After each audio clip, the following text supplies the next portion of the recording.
But if I come in like this and I go, and there's nothing here for him to grab, suddenly he needs to take a risk to get any kind of control. So let's say he's protecting his underhooks and everything. For him to get anything, he's going to have to reach out. And look what happens as soon as he reaches out. Sorry, I fell back. Oh, yeah, no. Look at the space. That's what I want to get. I call it smelly armpits, okay? You ever gone to a club with smelly armpits and you're trying to talk to a girl and, hey, how are you? You never want to open these up. You're not going to go, what's going on? And like walking around, everyone's like, Jesus Christ. You want to protect those here, okay? Let's say I met you, I said, oh, how you going? What's going on? What's going on? How you going? I'm not going to be reaching out and letting the waft into his face. Yeah. The same thing I want you to imagine you have when you're passing guard. You've got smelly armpits. Some of you might be unlucky enough to actually have that. But I want to make sure, and he's usually going to make sure that he's protecting that. But a way to get him to open that up is by creating these awkward moments. So what I do is I come out of range a little bit and I wait. And there we go. The moment, and I'm so good at it because I'm used to it, the moment he opens up to stretch, I know that's going to come open. And then where am I? Boom. Suddenly I've got the most powerful tool in passing the guard, an underhook. So what you want to start doing, because I was wrong with you a little bit, and you went in there, but you didn't make me feel that way. You know what I mean? You made me still feel like you were moving. So I was watching you. So what you want to do is you want to put the ownership on them.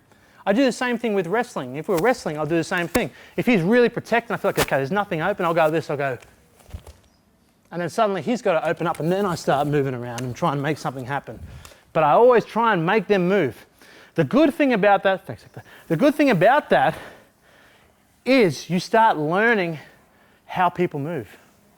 I used to play Australian rules football, and I remember every pre-season when we get there, and there'd be one dude who'd come out and he'd be overweight, he's just smoking a cigarette and eating a meat pie at training, and I'd be like, oh man, this guy's going to be shit this year.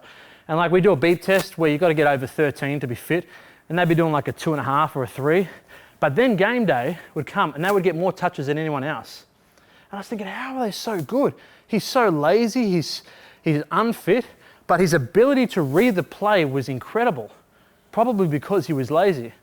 While the ball was going across there and everyone, including myself, was running after that ball like this, he's sitting there, he's watching it, and he gets over here by himself and it goes doom, doom, doom, bang. He takes the mark, no one on him, kicks the ball while his opponent was chasing the football.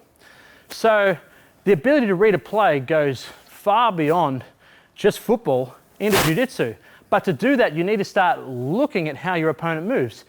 And a good way to do that is by making them move.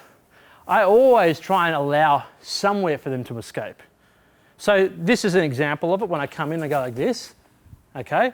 And I make them move, make them make mistakes. The other time is if I'm in a control position, I'll usually leave one exit for them, but I'll know what that exit is. And when they go for that, that's when I'm going to catch them in the next thing, because I'm already a step ahead. So instead of holding them completely tight and not knowing which way they're going to try and escape, I'll leave one exit open. I do this a lot with side control, where if I'm in side control and I'm playing, I do this. Okay, so I'll give him the option to turn in towards me. So then he starts turning in towards me and I turn around and he comes up to his fours and there's a guillotine or something. So I try and suck into getting that position, or, you know, as an example. But learning how to read a play is so important.